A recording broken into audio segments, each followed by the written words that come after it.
Mr. Chairman, thank you very much. Gentlemen, thank you for your testimony. In California, we're told by our state transportation agency that there are about 6,800 bridges that are structurally deficient. That's 1 in every 4 bridges in the state of California. There's also a letter that was recently issued by Caltrans, our state transportation department, that said the following: Caltrans may be forced to shut down ongoing construction due to an inability to absorb the federal shortfalls with state cash in the event that the federal government doesn't move forward with financing the Highway Trust Fund. Governor Graves, let me ask you a question.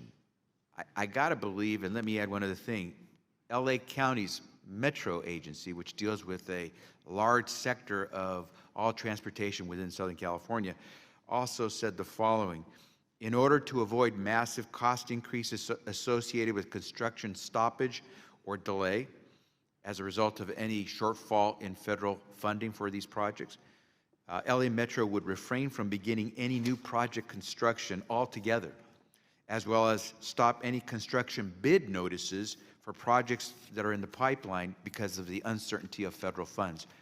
What, Governor, does that do to a state government when it comes to planning its long-term projects, not just in a metro area, but in the entire state, if you've got a federal government for the last several years doing 2-month extensions of funding when you've got long-term, multi-year projects to have to worry about?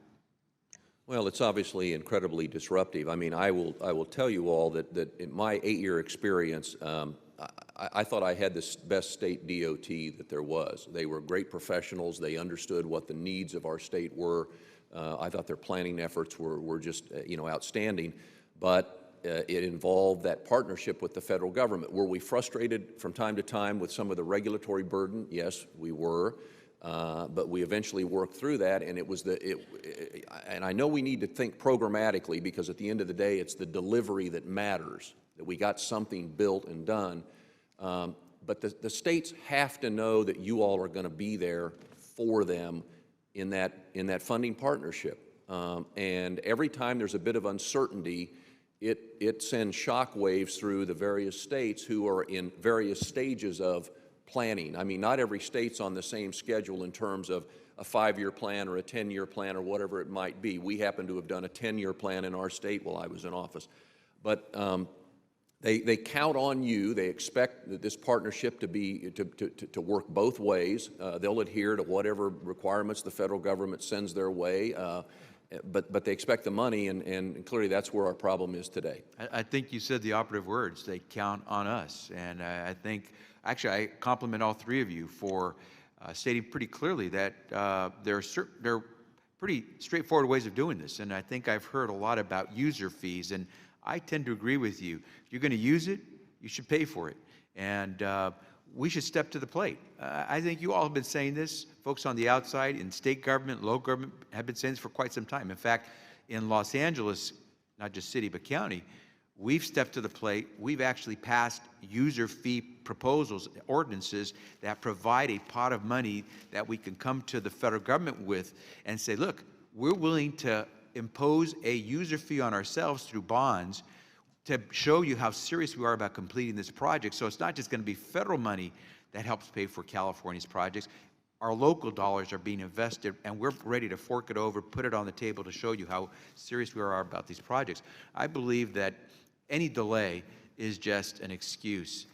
We have every opportunity to move with proposals that are clearly before us. I think I would agree with you, gentlemen, that user fees are clearly the way to go.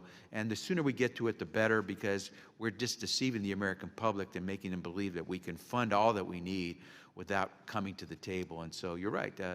Folks have a belief, and they have a right to believe that we're going to be at the table coming up with solutions. I hope you'll continue to weigh in, give us your thoughts, because we should not be doing these piecemeal, itty-bitty, baby step extensions of funding for projects that don't get done in 2 months. No contractor, general contractor who's going to build a highway buys cement or asphalt or lumber for 2 months. you buy it ahead of time. And if there's any place where the adage time is money applies, it's in construction. So thank you all for your testimony. Hopefully we'll get there and solve it, and people can count on us. I yield back.